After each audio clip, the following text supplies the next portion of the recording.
The movie opens on a deeply unsettling note, grounding its horror in history. Nearly 2,300 years ago, the earliest known case of hydrophobia was documented. While hydrophobia, an intense fear of water, can sometimes appear as a psychological condition known as aquaphobia, it is most famously recognized as the deadliest and most terrifying symptom of rabies. In those infected, even the sight of water or the attempt to drink it triggers violent, uncontrollable spasms. This happens because the virus attacks the central nervous system directly, and its effects are especially severe in chimpanzees. With this chilling information setting the tone, the film moves into its main story. We are taken to a shadowy forest-like location where a seemingly ordinary veterinarian arrives for a routine job.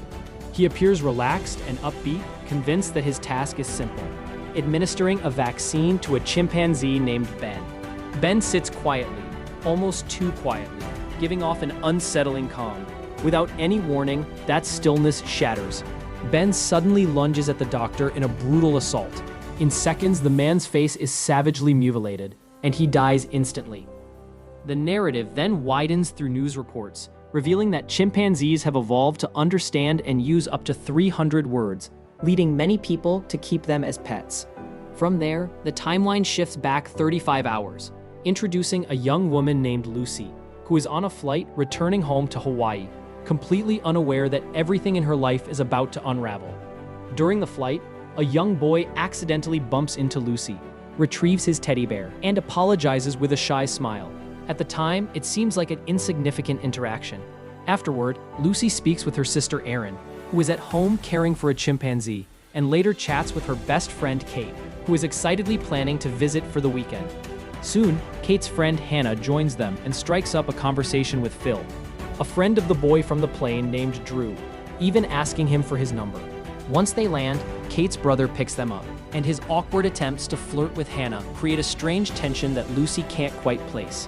When Lucy reaches home, she reunites with her father, Adam, who is deaf and communicates using sign language. Adam is anxious about a book deal he's working on, but seeing Lucy instantly lifts his spirits. Hannah is formally introduced to the family, and soon after, Ben the chimp appears using a tablet that converts text into speech. Ben communicates with them, astonishing Lucy.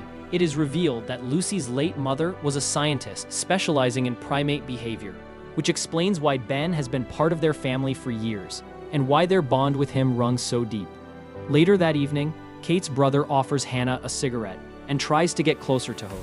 After he leaves, Hannah wanders through the house and eventually reaches a large, eerily still swimming pool. Ben suddenly appears nearby. The instant he notices the water, his reaction is extreme. Pure terror floods his face. The hydrophobia is unmistakable. His condition rapidly deteriorates. He begins sweating heavily, drooling and gasping for air.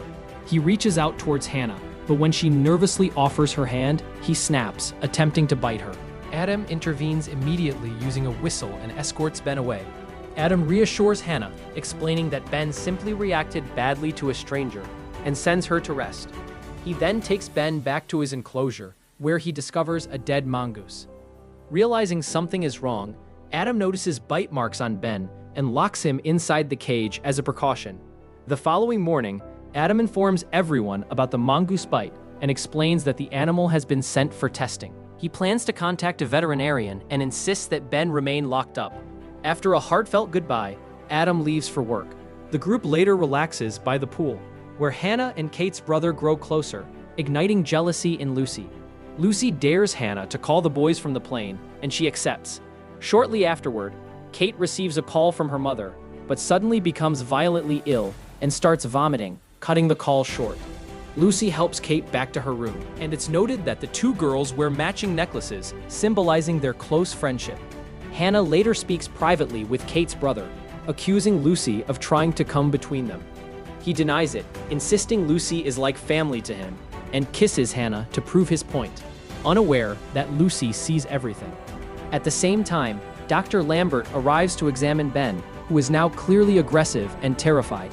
The focus shifts back to Kate, who feels slightly better and goes outside for a walk. She spots the teddy bear from the plane just before Ben suddenly appears, completely transformed, his eyes filled with murderous rage. Kate hides and frantically calls Lucy. When Lucy arrives, Ben is gone, but horrifying screams echo from the pool area. Kate's brother attempts to restrain Ben with a rope, while Lucy manages to calm him briefly and tie him down. They soon realize the only phone they can use is inside Ben's cage.